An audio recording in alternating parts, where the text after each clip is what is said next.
नमस्कार मित्रांनो, कसा होता तुमचा आजचा मंडेचा ट्रेडिंगचा सेशन नक्की कमेंट करून सांगायचं आहे. तर बघूया आज मार्केटने कसं बिहेवियर केले. तर बघा मार्केटने बघा आज काय केलेलं आहे.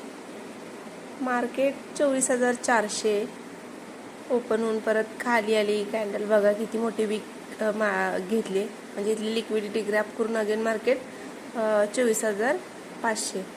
तर मी मंडेसाठी सांगितलं होतं, म्हणजे असं प्रेडिक्ट केलेलं 24,500चा रेजिस्टन्स आहे. इकडं थोडं प्रॉफिट बुकिंग येऊ शकते.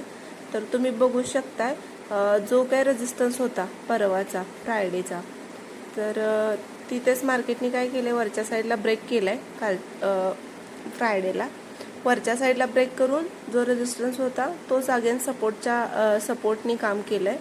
रेजिस्टन्स होता तोच अगेन सपोर्ट बनला इकडे, आणि इथेच मार्केटने सपोर्ट घेतलाय 24,275 किंवा 24,300ची जी काही लेवल आहे, जी काही परवाची रेजिस्टन्स होती, तिथेच मार्केटने काय केलंय, वरच्या साईडला ब्रेक करून खाली येऊन परत सपोर्ट घेऊन परत मार्केट काय केलं 24,500ला गेलेलं आहे. तर बघा आपण इथे ट्रेड नाही बनवला, हा आपला ट्रेड मिस झालाय. तर आपण 24,500ला ट्रेड प्लॅन केलेला. तर बघा इथे तुम्ही बघू शकता 30 पॉईंटचा मी स्टॉप लॉस ठेवलेला आहे. टार्गेट मी 100 पॉईंटचा ठेवलेला आहे. टार्गेट जास्तच मिळालं आहे, पण आपण इथे बाहेर पडलेलो आहे 24,350ला.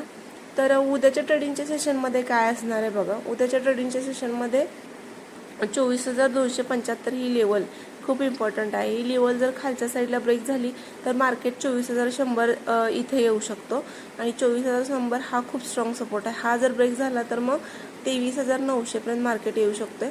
आणि अपसाईडला बघायला गेला तर अपसाईडला मला वाटतंय की आता जोपर्यंत मार्केट 24,500च्या वरती क्लोजिंग देत नाही तोपर्यंत आपल्याला 24,700चं टार्गेट भेटणार नाही.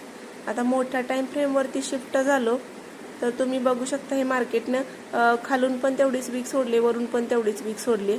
तर उद्यासाठी काय बघा, आणि 4 आवरचे कॅन्डल पण बघा, मार्केटने डोजी सोडलेली आहे आणि ही रेड कॅन्डल. तर उद्यासाठी काय होऊ शकते, उद्यासाठी मार्केट थोडं खाली येऊ शकते. खाली येऊन अगेन मग वरती जाऊ शकते, किंवा मग काही न्यूज असेल तर मग मार्केट अजून मग जे सपोर्ट सांगितलं ते जर ब्रेक केले तर मार्केट मग अजून खाली येऊ शकते. मग लक्षात ठेवायचं आहे 24,275 किंवा 300ची ही जी काय लेवल आहे ही स्ट्रॉंग आहे. इथून बाईंग होऊ शकते उद्यासाठी. आणि हा जर सपोर्ट तुटला खालच्या साईडला तर मग अगेन आपल्याला 24,100चा सपोर्ट बघायला भेटेल खालच्या डाऊन साईडला. 24,100 पण तुटला तर मग खाली 23,900 आपल्याला उद्याच्या ट्रेडिंगच्या सेशनमध्ये बघायला भेटू शकतोय. अपसाईडला बघायला गेला तर मग 24,275 या लेवलला मार्केट आल्यानंतर इथं काय प्राइस ॲक्शन बनते, एखादं मोमेंटम बुलिश साईडला कॅन्डलस्टिक पॅटर्न वगैरे बनतोय का, इथं बघून आपण ट्राय करू शकतोय. अगेन आपल्याला 24,500चं टार्गेट भेटू शकतं. तर उद्या जर गॅप अपच झाला 24,500च्या आसपास तर बघायचं आहे. 24,500 जर टिकला तर 24,700चं टार्गेट उद्याच्या ट्रेडिंगच्या सेशनमध्ये आपल्याला बघायला भेटू शकते. तर बँक निफ्टी काय असणार आहे, तर बँक निफ्टी पण आपण बघूया. तर बँक निफ्टी पण बघा, बँक निफ्टी पण मी म्हणजे आजच्या ट्रेडिंगच्या सेशनमध्ये जसं मी बोलले होते, बँक निफ्टी बघा कसं काय करतोय. बँक निफ्टी पण गॅप अप ओपनिंग झाली, खाली येऊन इथे लिक्विडिटी घेतली. 56,360ची लिक्विडिटी घेऊन मार्केट अगेन 57,000 गेलाय. मी बोलले होते तुम्हाला की 57,000 हा खूप स्ट्रॉंग आहे, आणि इथे ट्रेंड लाईन पण आहे, तुम्ही बघू शकता. जसं की 4 आवर टाइम फ्रेमला शिफ्ट झालं तर बघा एक ट्रेंड लाईन पण आहे जी खूप दिवसापासून आले. मार्केटने याला रिस्पेक्ट केलेलं आहे आणि मार्केटने तिथूनच रिजेक्शन घेतलेलं आहे. तर उद्यासाठी काय असणार आहे बघा. उद्यासाठी मार्केटने बघा 57,000ला कुणी जर पुट बाय केला असेल तर चांगली गोष्ट आहे. आणि इथून जवळपास मार्केट बघा 500 पॉईंट खाली आलेलं आहे. 57,000 हा खूप स्ट्रॉंग रेजिस्टन्स आहे. मी बोलले होते 57,000 वरून प्रॉफिट बुकिंग येऊ शकते असंही मी बोलले होते. मार्केटने तसंच रिॲक्ट केलेलं आहे. आणि 56,000 हा काय जो सपोर्ट होता, आपण बोललेलो कसं डिस्कशन केलं तर मागच्या व्हिडिओमध्ये 55,900 हा खालच्या साईडला ब्रेक झालेला नाही, तर मार्केट मी जसं बोलले होते की अपसाईडला असू शकतं, तसंच मार्केट आज अपसाईडला होतं आणि 57,000चं रेजिस्टन्स घेऊन ह्या ट्रेंड लाईनला रिस्पेक्ट करत मार्केट खाली आलेलं आहे. उद्याच्या ट्रेडिंगच्या सेशनमध्ये काय असणार आहे बघा. तर मला काय वाटतंय उद्याच्या ट्रेडिंगच्या सेशनमध्ये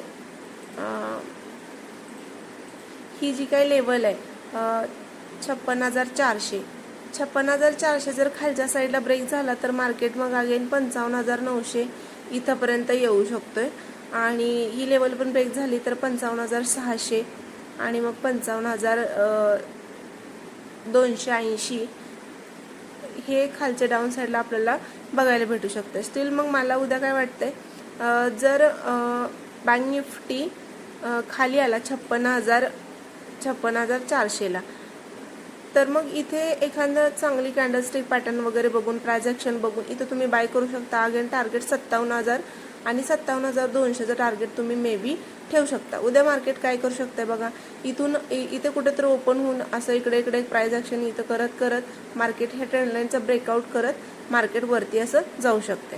आणि डाऊन साईडला आलं तर मग मार्केट काय करेल, हा सपोर्ट आहे तो ब्रेक करेल, हा सपोर्ट काय करेल, हा तर असा ब्रेक करेल, रिटेस्ट करेल, अगेन मग इथे येईल.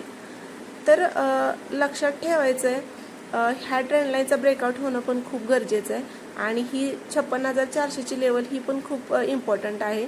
आणि त्याच्यानंतर मग खालची लेवल जी आहे ती जर बघायला गेला तर 55,900 ही पण खूप स्ट्रॉंग आहे. 55,600 ह्या खालच्या लेवल पण स्ट्रॉंग आहेत. मग इथे बघायचं आहे मार्केट काय करते सध्या. मार्केट अपसाईडला आहे सध्या. मार्केट काय करते, थोडं डीप देते वरती जाते, डीप देते वरती जाते. तर उद्याच्या ट्रेडिंग सेशनमध्ये मे बी मार्केट थोडं खाली येईल आणि मग वरती जाण्याचा प्रयत्न करेल.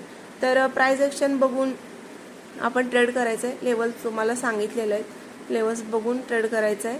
तर उद्याचं जे 57,000 जर पार केला बँक निफ्टी तर मग उद्याचं टार्गेट मोठं असणार आहे.